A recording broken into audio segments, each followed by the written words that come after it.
Саламатсыздарбы, урматтуу достор, урматтуу кыргыз элим.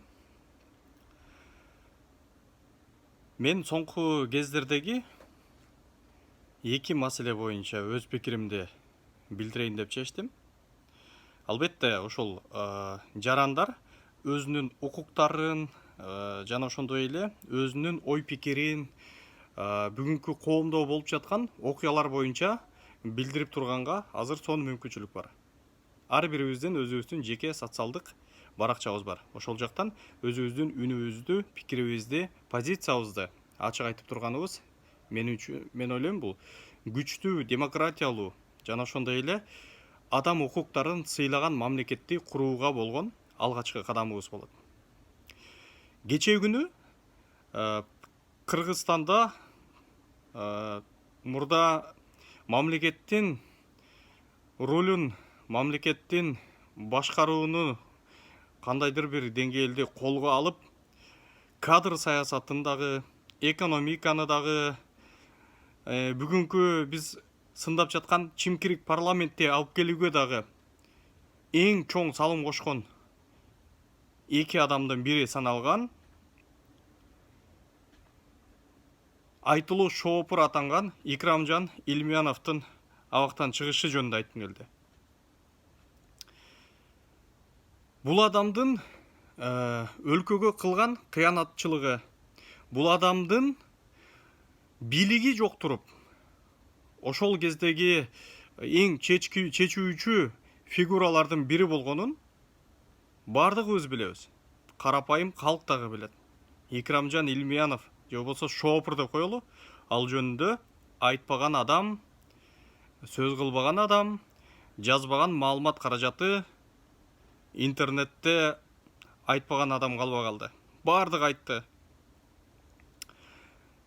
2 жылчы болду. Ал кармалып, Кыргызстанга алып келинип, анан камакка алынганына. Мына минтип азыр жатак абагына чыгып отурат. Дээрлик үйүнө чыгып отурат. Камактан бошоноп отурат. Ошол эле учурда Икрамжан Илмияновго колдонулган сот адилеттиги ушунчалык жеңил жаза башкаларга эмнеге колдонулбайт? Мен мисал келтирип айтайын. Мисалы Садыр Жапаров. Садыр Жапаров камакка алынгандан бери узак эле убакыт өттү. Андан бери бийлик алмашты. Бирок Садыр Жапаров дагы деле абакта калып атат. Садыр Жапаров керек болсо учурунда президенттен ошол бошотуп жатак абагына чыгарышы боюнча дагы өтүнүч келтирди. Адвокаттары бир нече жолу сотко кайрылды. Бирок жыйынтыгында ал абакта кала берди. Мен бул эки нерсени салыштырып туруп бир эле ойго келип атам. Икрамжан Илмиянов буга чейин 2 рет парламенттик шайлоонун өтүшүнө жана ошондой эле 2 жолу президенттик шайлоонун өтүшүндө чечүүчү фигура болду.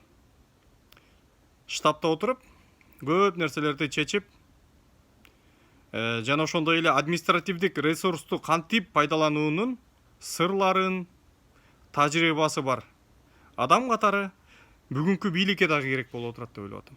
Себеп дегенде бүгүнкү бийлик парламенттик шайлоону кой, жергиликтүү кеңештерге шайлоону дагы өткөрүп берелек. Ошол жергиликтүү кеңештерге шайлоодо өз партиясын сүрөп чыгууга дагы өзү ошондой сыноону башынан өткөргөн жок. Демек, Икрамжан Илмиянов буларга ошон үчүн керек. Экинчиден, Икрамжан Илмиянов бүгүнкү президент болуп турган учурунда 3-4% кадыры бар. Болочокто президент болот деп эч кимдин оюна келбеген Сооронбай Жээнбековдун мураскер катары тандалышына дагы салымы чоң болгон. Аны баары жакшы билет.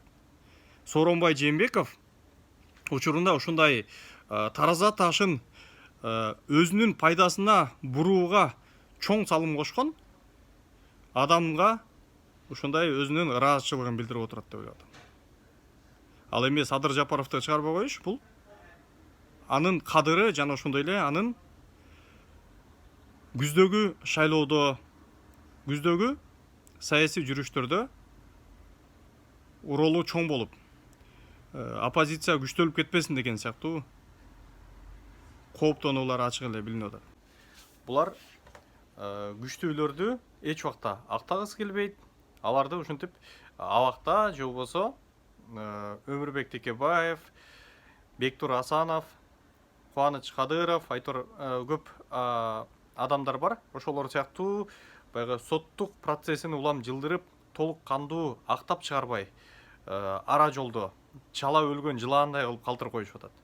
Муну менен бийлик күздөгү шайлоосун өздөрүнүн баягы бийликке көздөгөн партиясын алып келип алуу деген сыяктуу саясий бир арам ойлорун ишке ашырганы жатат.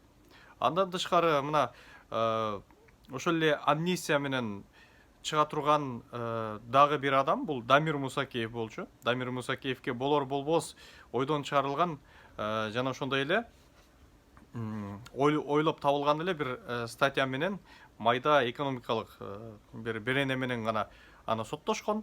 Анын баягы мөөнөтү дагы, амнистияга мөөнөтү дагы келип калды. Бирок амнистия боюнча эч кандай чечим чыгара элек. Бул деген дагы ошол кандайдыр бир шайлоого таасир эте турган адамдарды ушундай крючок менен кармап баруу аракети болуп атат.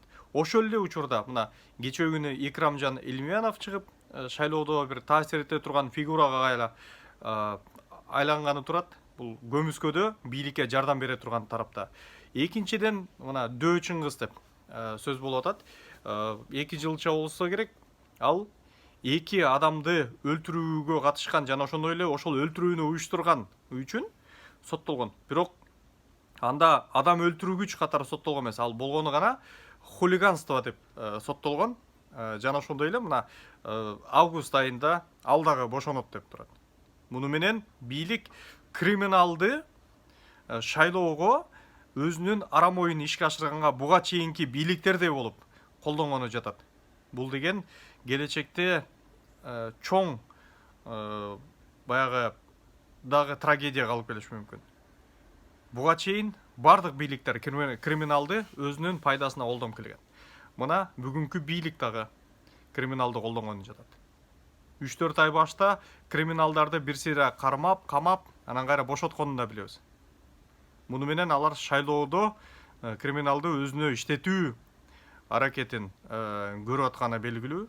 Мына эми Дөө Чыңгыз деген жанагы криминал дагы бошоно турган болсо, эмки айда бошонот деп атат. Эгер ошол чын боло турган болсо, булар бир гана үй бүлөлүк кландык эмес, үй бүлөлүк кландык криминалдык башкарууга кеткен бийлик болуп саналат.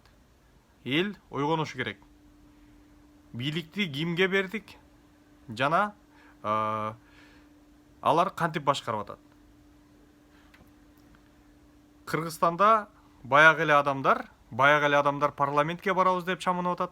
Баягыдай эле шайлоо системасы, баягыдай эле бийликтин дежурный партиялары, баягыдай эле кир, ыплас, ыкмалар менен булар шайлоону жеңип келебиз деп отурат.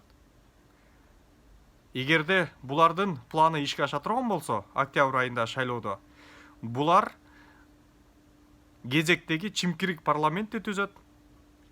Кезектеги президент өзүнүн чексиз бийлигин дагы улантат. Жана ошондой эле кезектеги президенттик мураскер операциясы жүрөт. Муну менен Кыргызстанды булар жарга тапкап таза жок кылат. Ошондуктан урматтуу кыргыз элим, ойгонгула. Урматтуу кыргыз элим, өз пикириңиздерди билдириңиздер. Жок эле дегенде бул жактан пикир билдиргендерге басым кысым криминалдагы укук коргоо органдары дагы күч болуп жатат. Эгерде андан кооптонсоңуздар, күздөгү боло турган шайлоодо өзүңүздөрдүн туура тандооңуздарды жасаңыздар. Бизге мурдагыдай чимкирик парламент керекпи? Бизге бүгүнкүдөй кыйынчылык заманы келгенде эч кандай кыймыл аракет жасай албаган чабалы өкмөт, чабалы президент керекпи? Алардын бийлигин дагы бекемдеш беришибиз керекпи? Буларга келечегибизде дагы да болсо ишенип олтурушубуз керекпи?